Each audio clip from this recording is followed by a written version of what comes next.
And he was very frustrated after the last round, complaining to the referee as he went back to the corner about the use of the head of Toledo. You know, Toledo's got that bald dome, and he's 5'7", so the 4-inch difference. So he's coming up with the top of his head there.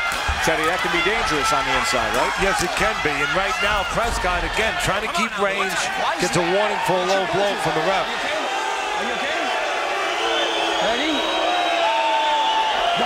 Referee trying to keep control here before it gets out of control. Prescott, again, Joe, doing a pretty good job of range. Trying to keep distance with the shorter man where he can catch the man on the way in and get full extension on his punches. And again, not smother himself. That cut opening up here. You know, remains to go in round 4. When Toledo has done well, again, it's been when he's gotten Prescott to go back. And he gets two benefits out of that. One, he nullifies the offense of Prescott. When he's going back, he's not set to punch like he is right now. And the other thing is, defensively, he opens up Prescott when he goes back straight.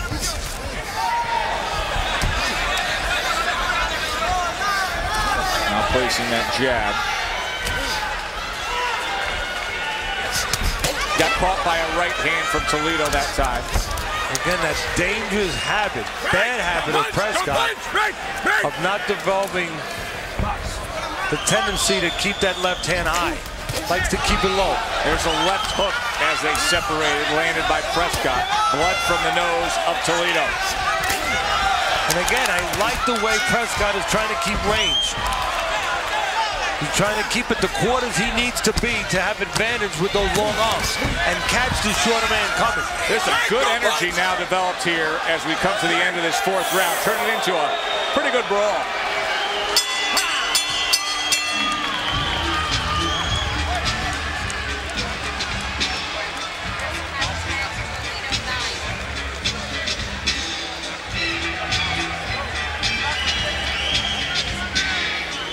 I have no desire. It's up to you, Teddy, whatever you think. Yeah, I think with this fight going on the way it's going, it's one-sided a little bit. Whatever you think. Yeah, we'll do it. I mean, at least it's a fight, don't get me wrong, but it's starting to get where it's one side. Rubio, yeah. When are we going to do it? Just so I... All right. All right.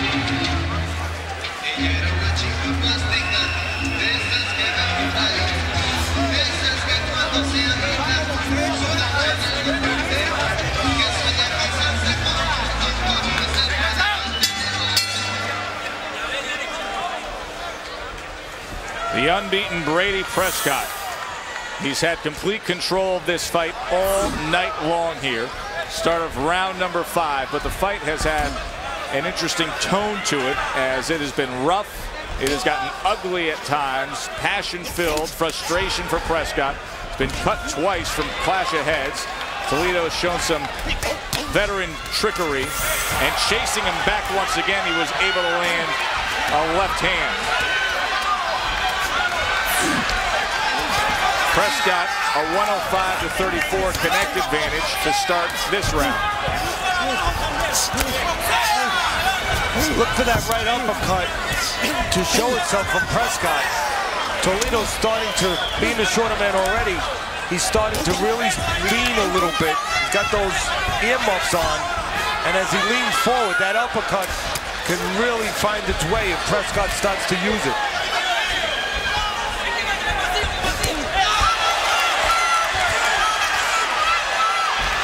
You know, the problem for Prescott so far, and the reason why he still has Toledo in front of him, 2 reasons. One, Toledo has showed good energy, good desire, good heart. But also, Prescott has only landed 1 punch at a time. When he's landed with the right hand, but he has never put that second punch behind it. Hey, don't punch! Don't punch!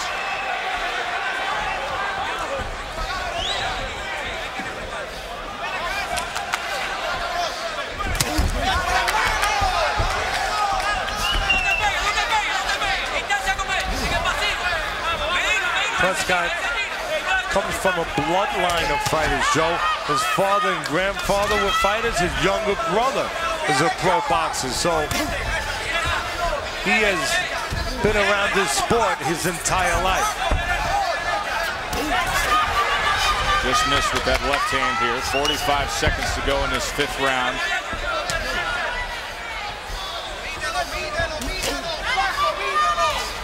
Toledo able to roll with that right hand.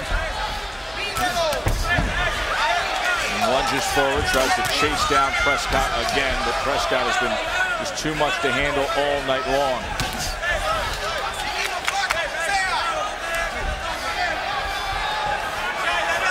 And again, you could see Toledo looking for any help he can get, Joe, and he's turning southpaw, trying to find exactly that, a little help. Coming to the halfway point of our scheduled 10-round main event between Toledo and the unbeaten Breidis Prescott. We're here in Fort Lauderdale. Of course, big action this weekend. Kelly Pavlik and Miguel Cotto in separate fights, separate cities. Two guys trying to get back to where they were, get some confidence back. We'll start with Kelly Pavlik against Marco Antonio Rubio. Your thoughts there? Well, first of all, that's the tougher fight out of the two. Rubio a little bit tougher than Jennings. The thing is, Pavlik's bigger. I mean, Rubio's been a junior middleweight most of his career. Pavlik has been a middleweight and even bigger. So he's a bigger guy. Also, Rubio's been knocked out twice. It was earlier in his career, but I think Pavlik is going to be a little bit too physical, a little too strong. And Miguel Cotto back in New York taking on Michael Jennings, who seems like, you know, pretty common opponent. Yeah, well, Jennings, you know, they like to say over in England, that's where he comes from, coming over the pond. He better be careful he doesn't get wet. Because, you know, it's going to be a big splash, you think? I think it will be a splash. I think he will get a little wet coming over that pond. The only hope for Jennings is the hope that Cotto took such a ferocious beating in his last fight with Margarito that he's not the same fighter. But I don't think that'll be the case. So that's the action this weekend. And right now the action in front of us is the start of the 2nd half of this main event. Breidis Prescott landing 128 punches according to Punch Track, compared to just 43 landed by Toledo. They've been able to manage the cut that opened up by a clash of heads at the end of the 3rd round. Has the corner of Prescott. Back to the jab now for the tall lightweight, 5'11". Toledo able to get underneath that right hand, and then a sweeping left hook, but he didn't get it flush. Look, even though I give Toledo credit for hanging in there and, you know, trying to the best of his ability, you still get the feeling there's only one boss in this fight. No doubt. And you get the feeling that it's a dog chasing a cat. You know, the dog is usually the aggressor, and the cat every once in a while he'll claw out at you. You know, he'll scratch at you a little bit, but he's not looking to eat you. Prescott is looking to eat Toledo. Easy goings on Teddy's scorecard. All 5 rounds in the books for Prescott.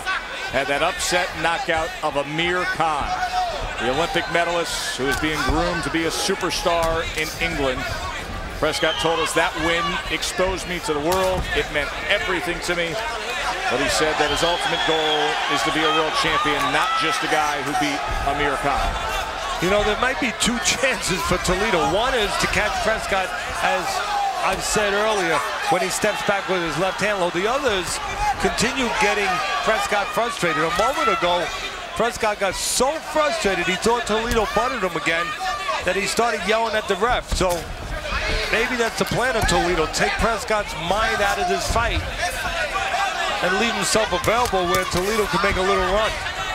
And you can see the frustration again in the body language of Prescott when that head of Toledo, that shaved head, comes flying in.